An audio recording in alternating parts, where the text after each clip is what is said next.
Problem ఏంటి? Big boss you decide ఏది ఏ point కావాలి ఏది కన్సిడర్ చేయాలనేది యూ డిసైడ్. నేనైతే నేను వాటిని పాయింట్స్ గా తీసుకోవట్లేదు. I don't think I'm unfit for these reasons. And Prithvi విషయం ఇస్ ఫెయిర్లీ నాకు కనెక్టెడ్ కాదు. అండ్ నేను ఒకవేళ even if it is connected అని అనుకుంటే ఆ టైంలో కూడా నేను షట్ అప్ పృథ్వీ అని చెప్పేసి అక్కడ ఆపినా. అండ్ దాని తర్వాత కూడా నేను ఎక్కడ చెప్పుకోవాలో నేను అక్కడ చెప్పుకున్నా. బిగ్ బాస్ నాకు ఏం చెప్పాలి నేను చెప్పాను. ఇంకొంచెం టైం తీసుకోండి ఆది గారు, పర్వాలేదు. I really want to know.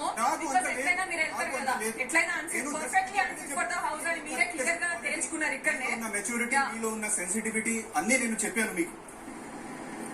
Only మాత్రం మీరు నా ఎక్స్పెక్టేషన్ ప్రకారంగా అంతవరకు రీచ్ అవ్వలేదు. అదే నేను చెప్తున్నాను. అది మీరు స్పోర్టింగ్ గా తీసుకోలేదు.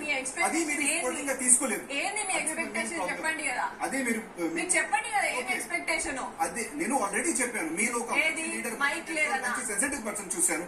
మీ తరపున ఇంకా రెస్పాన్సిబుల్ బిహేవియర్ అవ్వాలి. అది నేను చెప్పాను. ఏం కావాలా?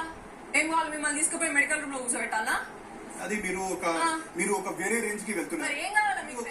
ఏం కావాలా? లేకపోతే ముందే మిమ్మల్ని మీరు రెడీగా లేరు అని చెప్పి గ్రహించి నేను పక్కన కూర్చోబెట్టాలా? ట్రాక్ చేయడానికి ప్రయత్నాలు ఉన్నారు. అప్పటికే చెప్పిన ఆది గారు అనవసరంగా మీరు ఇన్వెస్ట్ చేస్తున్నారు అని కూడా చెప్పిన, ప్రొవోక్ చేస్తున్నారు అని కూడా చెప్పిన. ఇంకేం చెప్పాలి? మీకు చెప్పిన ఇంకేం చెప్తారు? ఇంకా దయచేసి చెప్పండి ఏం చేయాలి. నిర్భయంగా మోమాటంగా అదే చెప్తున్నాను. నేను నిర్భయంగా మోమాట లేకుండానే చెప్తున్నాను. మీకు నామినేట్ చేస్తున్నాను.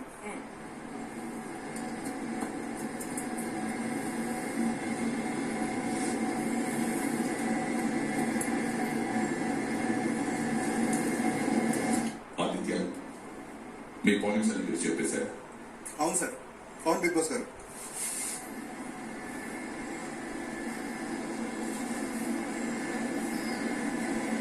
యాక్సెప్ట్ చేసా చేయకపోయినా రెస్పెక్ట్ చేయాలంటే మాత్రం తీసుకుంటా బిగ్ బాస్. కానీ నాకైతే అవన్నీ ఫేర్ పాయింట్స్ అనిపించలేదు. ఈ మైక్ ఇదంతా ఇది రూల్స్. ఒకవేళ అట్లుండి ఉంటే మీరే నన్ను పిలిచారు. మైక్ విషయం కాదు కదా మీకు చెప్పాను. ఓన్లీ మాత్రం మైక్ అండ్ అగ్రెషన్ విషయం గట్టిగా ప్రతి పాయింట్ గట్టిగా చెప్పిన వాళ్ళు సోనియా. నెక్స్ట్ వీక్ నుంచి మైక్ వదిలేసి గుసలుగా మాట్లాడడం, ఇది అదే పాయింట్. ఓన్లీ మాత్రం మైక్ పాయింట్ కాదు.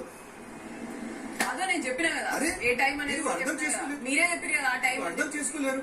నేను ఏం చెప్తున్నాను, నేను చెప్పండి బిగ్ బాస్ చూపిస్తే మీకు అర్థం అవుతుంది. చేస్తే చెప్పండి. ఆ ఫుటేజ్ చూపిస్తే బిగ్ బాస్ మీకు అర్థం అవుతుంది. ప్రతి పాయింట్ ఇక్కడ ఎక్కడైనా గట్టిగా మాట్లాడిన వాళ్ళు సోనియా గారు ఎప్పుడు కనిపించడం లేదు. అదే నాది పాయింట్.